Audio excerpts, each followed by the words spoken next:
प्रभाग क्रमांक 4 मध्ये डॉक्टर महेश कुमार कांबळे ठाम, उमेदवारी कायम, स्वतंत्र बहुजन पर्याय म्हणून संघर्षाची लढाई, हुकुमशाहीला कंटाळा, विकासासाठी नवा आवाज, सर्व समाजांना सोबत घेऊन प्रभागाचा सर्वांगीण विकास. सांगली मिरज कुपवाड शहर महानगरपालिका निवडणुकीच्या पार्श्वभूमीवर प्रभाग क्रमांक 4 मधून डॉक्टर महेश कुमार कांबळे यांनी निवडणूक रिंगणात उतरण्याची स्पष्ट घोषणा केली आहे.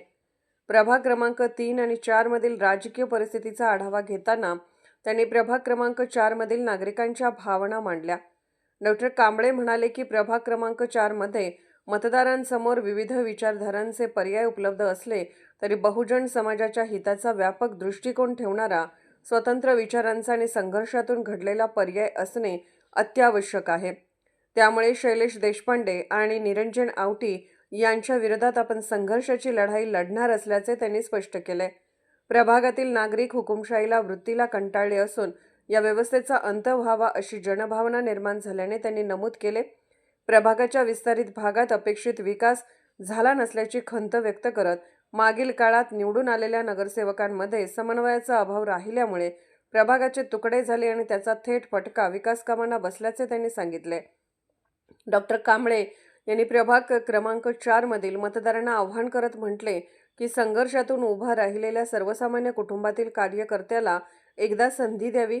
सर्वधर्म समभावाचा विचार ठेवून सर्व जाती धर्मांना सोबत घेऊन प्रभागाचा सर्वांगीण विकास करण्याचा आपला ठाम मानस असल्याचे त्यांनी स्पष्ट केले. मुस्लिम समाज, मागासवर्गीय, बहुजन, मराठा, लिंगायत तसेच 12 बलुतेदार समाजातील सर्व घटकांना एकत्र घेऊन काम करण्याचा निर्धार त्यांनी व्यक्त केला.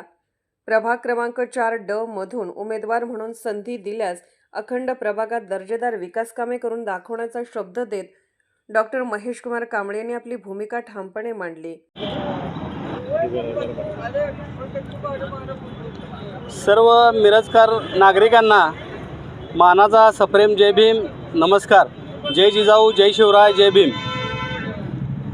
मी या मिरजकरांचा स्वाभिमान जपण्यासाठी महानगरपालिकेच्या 2026च्या सार्वत्रिक निवडणुकीमध्ये मिरजेतील प्रभाग 3A आणि प्रभाग 4D अशा 2 प्रभागामध्ये माझी उमेदवारी दाखल केलेली होती.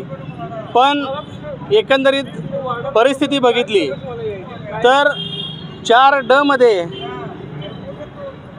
प्रस्थापित विरुद्ध विस्थापित अशी लढाई आहे आणि त्यामध्ये मला असं दिसून आलं की भारतीय जनता पक्षाचा जो उमेदवार आहे तो RSS माइंडेड आहे, RSSच्या विचारधारेचा आहे.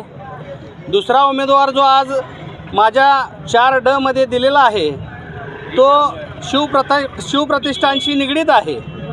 याचा अर्थ असा की या प्रभाग 4 मध्ये ड गटामध्ये प्रभाग 4 मधल्या मतदारांनी जो बहुजन समाज आहे, जो बहुजन विचारधारा मानतो, भारतीय संविधान मानतो, अशा पद्धतीच्या विचारधारेच्या मतदाराला पर्याय नव्हता की RSSला मत करायचं का संभाजी भिडेंच्या शिवप्रतिष्ठानला मतदान करायचं. त्यामुळं तिसरा पर्याय म्हणून मी 4D मधून शैलेश देशपांडे आणि निरंजन आवटी यांच्या विरोधात माझी संघर्षाची लढाई असणार आहे. या प्रभाग 4 मधल्या नागरिकांना त्या प्रभागातली हुकुमशाही नष्ट व्हावी असं त्या लोकांचं म्हणणं आहे.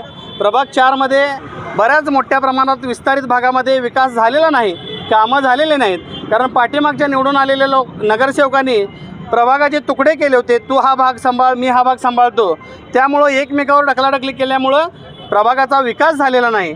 आणि प्रभाग 4 मध्ये 4D या गटामध्ये आता तिरंगी लढत होणार आहे. मी सर्व 4Dच्या सन्माननीय मतदार राजाला विनंती करतोय की आपण या प्रभाग 4च्या ड गटामध्ये माझ्यासारख्या सर्वसामान्य कुटुंबातून आलेल्या, संघर्षातून उभं राहिलेल्या सर्वसामान्य एका कार्यकर्त्याला आपण मतरूपी आशीर्वाद देऊन एकदा संधी द्यावी.